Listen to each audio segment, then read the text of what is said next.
মানুষের দ্বারা দ্বারা যেন আমাদের দিনের দাওয়াত পৌঁছে যায়। প্রত্যেকটা মানুষ যেন ওলামায়ে কেরামের সাথে তাল্লুক রাখে, সম্পর্ক রাখে, তার জীবনকে পরিবর্তনের জন্য সে যেন ওলামায়ে কেরামের কাছ থেকে পরামর্শ নিয়ে চলে। আর এই জন্য আমাদের সংগঠনের পথ চলা শুরু হয়েছিল যে এলাকার প্রত্যেকটা মানুষের ঘরে ঘরে যেন আমরা দাওয়াতগুলো পৌঁছে দিতে পারি। দুনিয়াতে আসার লক্ষ্য উদ্দেশ্য কি, আমরা কোন দিকে যাচ্ছি, কোন দিকে যাওয়া উচিত ছিল, এটাকে সামনে রেখে সংগঠনের যাত্রা শুরু হয়। এবং এলাকার মধ্যে অনেক দোস্ত গরিব অসহায় থাকে, ধরেন আমি তার কাছে গেলাম, গিয়ে তাকে দিনের কথা শোনাইলাম, সে নাও শুনতে পারে, তখন তার মাথায় ঘুরবে যে আমার তো এখন সহযোগিতার প্রয়োজন, তার মাথায় ঘুরবে সেটা। তাকে যদি আমি একদিন 10 টাকা আর্থিক সহযোগিতা করতে পারি, এরপর দিন সে চিন্তা করবে না হুজুরের কাছ থেকে আমি 10 টাকা পাইছি, সুতরাং তার কথাটা আমার শোনা উচিত। তার অবস্থার আলোকে তাকে আমরা মানসিকভাবে হোক, আর্থিকভাবে হোক, কোনো না কোনো ভাবে তাকে সহযোগিতা আমাদের করতেই হবে। মানুষ অসুস্থই পড়ে থাকবে আর আমরা দিব্যি হচ্ছে ফুর্তিতে কাটাবো, এটা তো হতে পারে না। সামাজিক মানুষ হিসেবে তার পাশে দাঁড়ানো আমাদের এটা কর্তব্য। তো এটা যদি ওলামায়ে কেরাম করে, তাহলে আমাদের দেখা দেখি আরো অনেক মানুষ শিখবে যে এটা আমারও দায়িত্ব। করোনাকালীন সময় প্রত্যেকটা মানুষ বাড়িতে ছিল, আমাদের প্রত্যেকের কর্ম স্থবির হয়েছিল।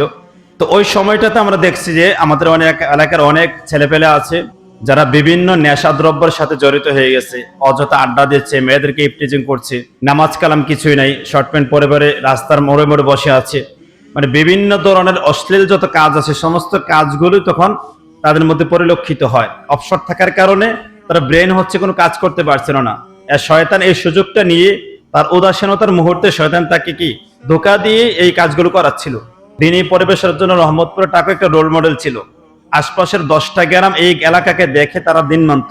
যদি আশপাশের 10টা গ্রামকে জিজ্ঞেস করেন যে মহিলারা কোরআন শিখছে কোথায়, দেখবেন যে এটার গোড়া রহমতপুর টাকুই।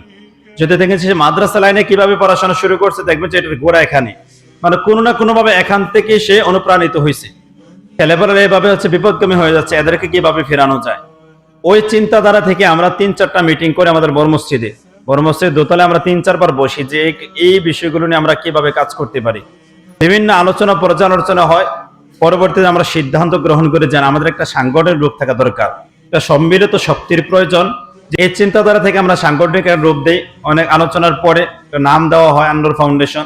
এখান থেকে যাত্রা শুরু হয়, ওখান থেকে যাত্রা শুরু হয় এ পর্যন্ত আমরা মানুষদেরকে দিনমুখী করার জন্য আমরা চেষ্টা করছি কিছু স্থায়ী প্রোগ্রাম করার জন্য। বড় মসজিদে পর্যন্ত কিছু স্থায়ী প্রোগ্রাম হয়েছে, কুরবানির আগে মাসালার প্রোগ্রাম করেছি। এতে আলহামদুলিল্লাহ দেখছি অনেকের মধ্যেই অনেক প্রতিক্রিয়া পরিলক্ষিত হয়েছে, অনেকে চায় যেটা হোক। প্রথমবার যখন আমরা কুরবানির মাসাইল নিয়ে প্রোগ্রামটা করি, দ্বিতীয় বছরে অনেকে আমাদেরকে জিজ্ঞেস করছে, যদিও লোক সংখ্যক তখন কম ছিল, কিন্তু এরপর আমাদেরকে জিজ্ঞেস করছে এই বছর প্রোগ্রামটা হবে কিনা। গত বছর আমরা প্রোগ্রামটা শোনার পর আলহামদুলিল্লাহ অনেক উপকৃত হয়েছি।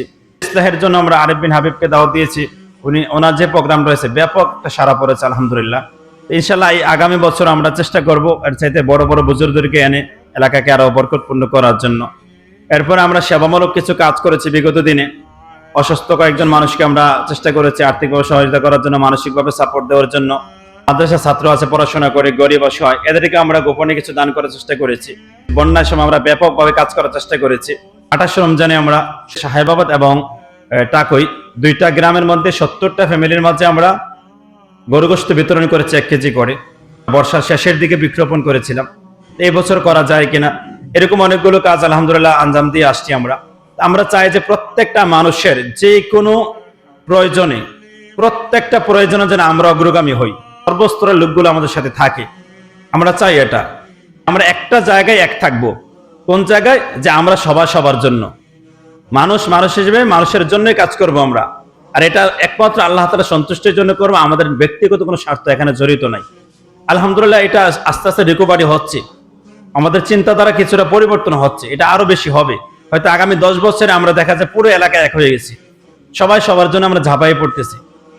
তো আমরা চেষ্টা করতেছি, আল্লাহ তাআলা আমাদের চেষ্টার মধ্যে বারাকা দান করুক। আপনারা যারা আমাদের এই চেষ্টার মধ্যে শামিল হয়েছেন, আপনাদেরকে আমাদের সাথে একেবারে শেষ দিন পর্যন্ত থাকার তৌফিক দান করুন।